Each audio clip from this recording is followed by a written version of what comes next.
Paano naman kung ganito yung pinapahanap sa atin? So, when 1.5 is the 4th term and 1/128 is the 7th term.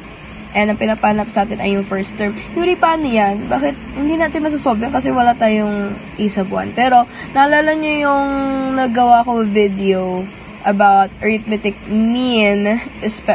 Actually, yeah, sa arithmetic mean ko yun nasabi ata. Na pwede natin, in temporary, we can change this temporarily as a sub 1. Pwede natin siyang gawin munang a sub 1. Ito, pwede natin munang gawing a sub 4. Okay, now that we have a sub 1, we have a sub 4, hindi din natin mahahanap si ratio kasi wala silang values in between them. So, of course, yung unang hahanapin natin ay si ratio. Katulad rin yan sa arithmetic sequence. Hinahanap natin si difference. Ganyan na ganyan yan. Iba lang yung formula. So, a sub n is equal to a sub 1 times r is to the power of n minus 1. Yung a sub n natin dito may given. Ano nga yung rule natin sa arithmetic sequence? Kapag hinahanap natin si difference, we only need the first term and a given term. That rule also works for geometric sequence and mean. No? Pag hinahanap natin si ratio, we only need the first term and a given term. Any given term. Basta may given term. So, ito magiging 4. Ito ay magiging 4. Ang a sub 1 ay magiging 1/2. Ito naman ay magiging 1/128. Okay. Pagkatapos niyan, of course, ito magiging 3. Ano nang gagawin natin dyan? We're going to divide both sides with 1.5 para matanggal dito. Kasi, ang gusto nating ma-achieve dyan ay nag-iisa lang si R sa isang side. Either sides. Pero nag-iisa lang siya sa isang side. So, ito, 1/128 divided by 1/2. Paano natin yan isulat? 128 divided by 1/2. Pag nagdi-divide tayo, huwag niyong kakalimutan. Ang gagawin natin dyan, babalik na rin natin. And then, multiply na. So, magiging 2/128. So, 2/128 magiging 164. And r raised to 3. Ngayon, hindi pa tayo tapos dyan. Kasi may r raised to 3. Alala nyo yung video ko. Kung hindi nyo pa maalala, bumalik kayo sa video ko ng grade 9. Explaining yung mga exponents natin at kung paano sila tanggalin lalo sa variables natin. So, dito acceptable. Dapat nag-iisa lang si R. Hindi siya dapat raised to 3. Hindi dapat siya isa lang dapat yung kanyang power. Raised to the power of 1 lang yan siya. So, ang gagawin natin dyan ay kukunin natin yung third root niya. Now, ito Yuri, paano to? Bakit ganyan na yan? We can rewrite it as, pwede rin siyang ganito. You can view it na ganyan. Okay? You can view it like that. Ito, okay na yan si 1. Di na natin kailangan yan. Okay?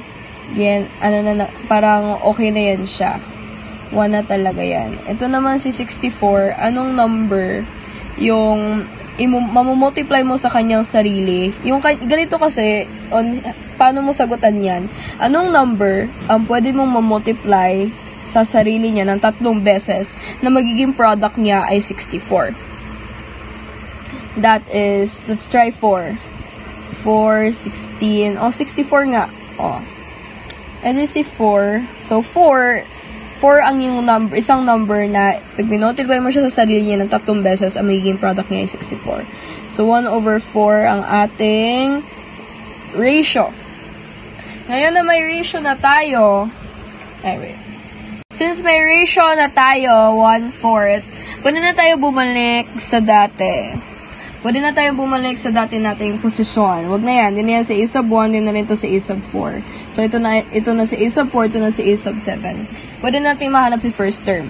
Katulad ng rule ko sa arithmetic sequence, pag hinahanap natin si first term or si a sub 1, kailangan lang natin ay given term and yung difference. It also works with geometric sequence. We only need a given term and the ratio.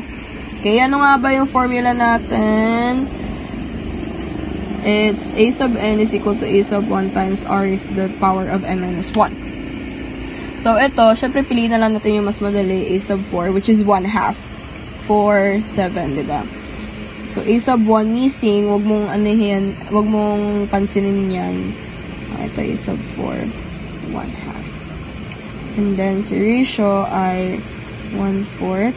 Si 4, magiging 3. Okay?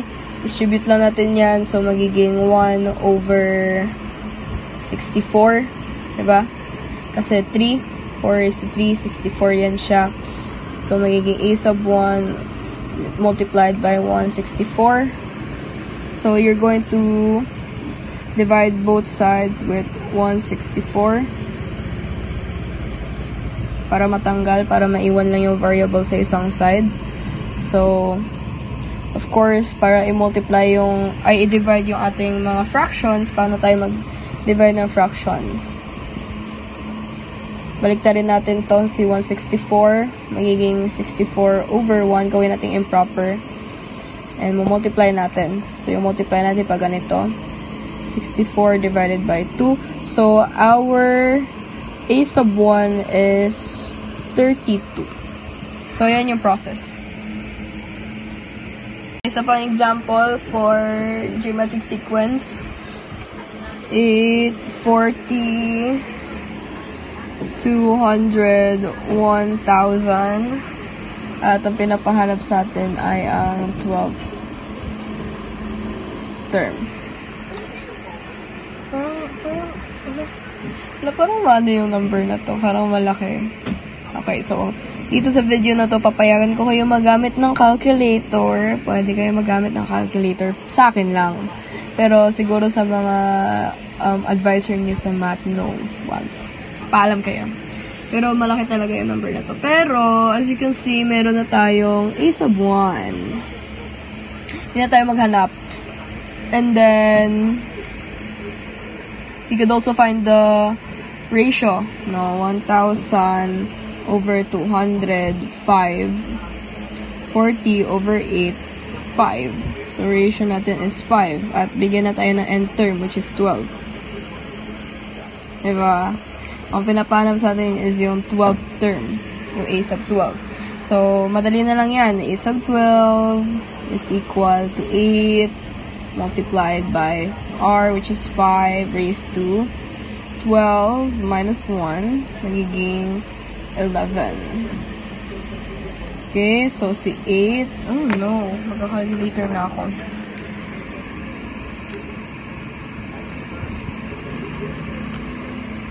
Okay, so it's 39062,500. So ito ay 390,625,000 times 8. Lala. So 2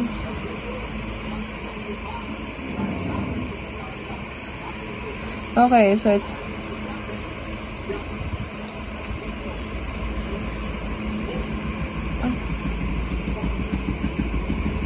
oh wow, it's 3,125,000,000. So yan si a sub 12. Ang lala, ang lala. Wait, try ko nga ulit, baka naman may mali eh. Mali, ano, OA ni Yuri. Wait lang. Wait lang. May mali. May mali. Si 5 raised to 11. Ah! Na-multiply ko na pala siya agad sa 8. Kaya pala. Sorry. 2, 8, 125. Then, multiply natin siya kay 8. Magiging 390. 625. Sabi ko, grabe naman kahaba. So, yun talaga yung important. Huwag kayong gumaya sa akin. No? Lagi nyong i-compare yung answer nyo sa sequence or sa pattern. Kung napaka-realistic ba billion na agad, 12 term pa lang yung pinapahanap, diba? So, yan yung ating A sub 12. O, pinakalas na to na example for geometric sequence, ha. So, we already have our A sub 1, which is 1 over 4.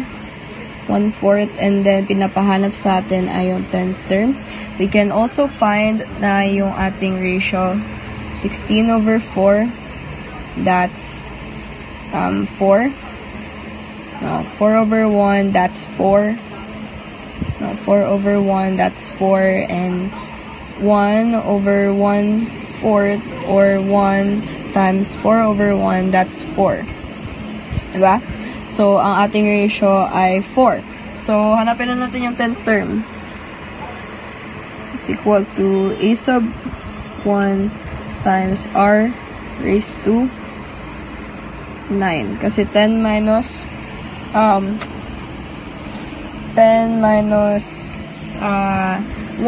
is 9. So, lagyan na natin yung mga values nila. Magiging 1/4 to si A sub 1. And then si R naman ay magiging 4. Magiging 4 raised to 9. Okay? So, calculate ko na lang. 4 raised to 9 ay magiging 2, 6, 2, 1, 44. So, di-divide natin yan kay 4 kasi pag minultiply natin yan, magiging numerator yan. So, divided by 4. Magiging si A sub 10 na ay magiging 65,536. Okay, so that's A sub 10.